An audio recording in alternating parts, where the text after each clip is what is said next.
Channel. आज हम बनाने वाले हैं ट्विस्टेड मठरी और ये सब हमारे इंग्रेडिएंट्स हैं। हमने लिया है मैदा। हमने 250 ml वाला कप लिया है, 2 कप्स लिए हैं 250 ml वाले। और हमने ऑयल लिया है जो कि 170 मिलीलीटर का कप है। और हमने हाफ टेबल स्पून 74 मिलीलीटर में सॉल्ट लिया है। आप अपने टेस्ट के हिसाब से भी सॉल्ट डाल सकते हैं। हमने अजवाइन ली है 1 टेबल स्पून। और हमने चिली फ्लेक्स लिए हैं। हमने कलौंजी की सीड्स लिए हैं, ये तीनों 1 टेबल स्पून है। और हमने वाटर लिया है, mineral water, normal mineral water. तो चलिए अब हम बनाते हैं अपनी ट्विस्टेड मठरी। तो हम इसमें मैदा में सबसे पहले अजवाइन डालेंगे। और एक और बात, हम मैदा की जगह आटा भी ले सकते हैं। देन चिली फ्लेक्स,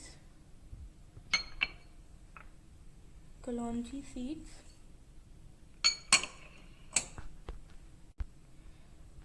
अब हम सॉल्ट डाल रहे हैं। इसे अच्छे से मिक्स कर लेंगे। सबसे पहले हमेशा याद रखिए ड्राई इंग्रेडिएंट्स को अलग मिक्स करना चाहिए, और जो और लाइक ऑयल और वाटर तो मिक्स नहीं हो सकते एक साथ, इसलिए उन्हें इसके अंदर सेपरेटली मिक्स करना चाहिए। ऑयल डाल रहे हैं अब हम।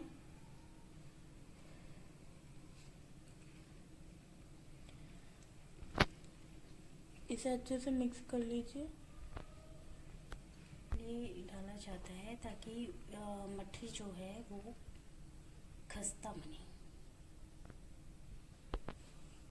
और ये हमेशा ध्यान रखिएगा कि जब भी आप ऑयल मैदा में डालते हैं या आटे में डालते हैं आप कोई भी चीज़ बनाने के लिए, तो जब वो बाइंड हो अच्छे से, इसका मतलब कि वो परफेक्ट क्वांटिटी में है और परफेक्ट बनने वाली है आपकी मठरी। अब हम इसमें वाटर डाल रहे हैं। धीरे धीरे करके डालना है, जैसे कि आटा गूंथते हैं, लाइक दैट ओनली हमें डालना है। हम इस पे थोड़ा सा ऑयल से इसे ग्रीस करके, अगर आपका डो तैयार हो गया है तो आप उसे अच्छे से ऑयल से ग्रीस करके उसे ढक दीजिए थोड़े टाइम। तो अब इसे शेप देना है हमें। हमने इसके 2 पीसेस कर लिए, इक्वल 2 पीसेस कर लिए हैं। और इन्हें ऐसे बाइंड करके ऐसे रोल करना है। अब हम इसे बेलेंगे और इसकी लेयर को थोड़ा पतला कर लेंगे। तो ये रोल हो गया और इसकी थिकनेस देखिए इतनी होनी चाहिए कम से कम। अब हमें इन्हें इतनी पतली पतली स्ट्रिप्स में ऐसे काट लेना है। तो हमने सारी स्ट्रिप्स में इस डो के पीस को डिस्ट्रीब्यूट कर लिया है। अब हम इसे शेप देंगे। अब हमें 4 स्ट्रिप्स एक साथ ऐसे उठा लिए, ऐसे। एक तरफ से और पकड़े फिर हुए हम एक तरफ से इसे पकड़ के ऐसे ट्विस्ट कर देना है।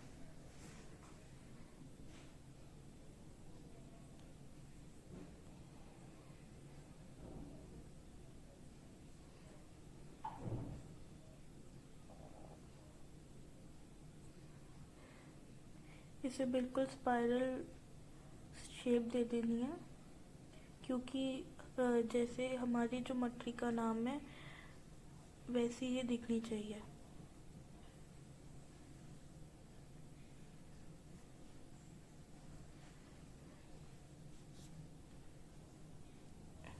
अगर आपको ये थोड़ी मोटी लगती है तो आप इसे स्ट्रेच कर सकते हैं, जिसकी वजह से ये थोड़ी पतली हो जाएगी और लंबी भी हो जाएगी। और फिर उसके बाद आपको इसे ऐसे बिल्कुल जलेबी की तरह ऐसे रोल करना है।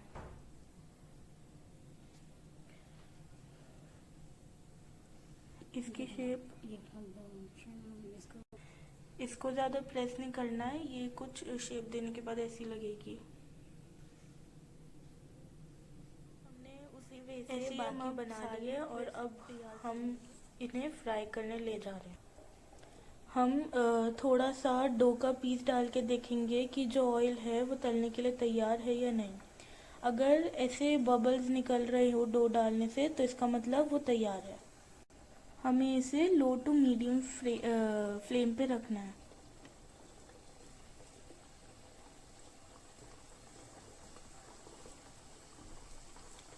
और इसे एक बार फिर से अच्छे से दबा के रखना है, क्योंकि जब फिर हम फ्राई करते हैं तो वो खुल जाती है और फिर वो अच्छे से नहीं बन पाती है। अब हमें एक बात का ध्यान रखना है कि हमें इसे पलटना नहीं है, क्योंकि अगर हम इसे पलटेंगे, अगर ये कच्ची होगी और अगर हम इसे पलटेंगे तो इसके खुलने के चांसेस हैं और ये कच्ची भी रह सकती है। अब देखिए जैसे जैसे फ्राई हो रही है तो ये ऊपर आती जा रही है और इसका कलर भी बहुत ही अच्छा लग रहा है।